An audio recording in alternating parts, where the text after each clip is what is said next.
Hi everyone. ඔගොල්ලෝ කොහොමද මේ 2026 අවුරුද්ද පටන් ගත්තේ? ඉතින් මං මේ අවුරුද්ද පටන් ගත්ත විදිහ තමයි අද මං ඔයගොල්ලන්ට පෙන්වන්න යන්නේ. ඉතින් මං හැම අවුරුද්දකම කරන්න හිතන් හිටපු දෙයක් තමයි මේක මුලින්ම අවුරුද්ද පටන් ගද්දිම. හැබැයි කලින් හැම අවුරුද්දකම මට ඒ දේ කරන්න බැරි වුණා. ඉතින් ඒ නිසා මම මේ අවුරුද්දේ කොහොම හරි ඒ දේ කළා. ඉතින් මම මේ අද ඇවිල්ලා ඉන්නේ අනුරාධපුරේ. මේ ඉන්නේ මම ජයශ්‍රී මා බෝධිය ළඟ. ඉතින් අපි මේ ගමන ගියේ 2025 දෙසැම්බර් 31 වෙනිදා හවස තමයි අපි ගියේ.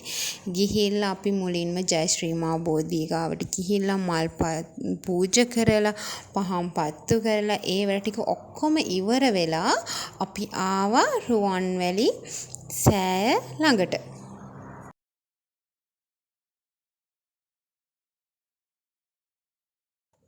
ඉතින් බලන්නකෝ එදා රුවන්වැලි සෑය ළඟ ලස්සනට පහන් ගොඩාක් පත්තු කරලා ඇත්තටම එතන හරිම ලස්සනයි.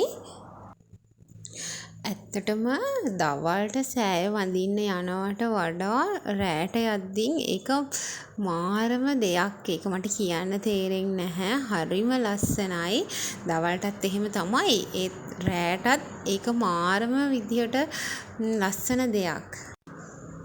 රෑට රුවන්වැලි සෑයට ගියපු කෙනෙක් ඉන්නවා නම් දන්නවා ඇති ඒක මම මොකද්ද මේ කියන්නේ කියලා.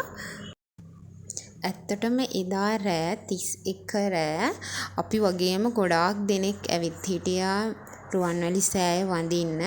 ඇත්තටම ඔයගොල්ලන්ට මේ පේනවා ඇති අපිට කියන්නේ වෙනද වගේ නෙමෙයි යන්නත් හරිම අමාරු වුණා. පඩියෙන් පඩිය හිමීට තමයි අපි රුවන්වැලි සෑය ළඟට ගියේ.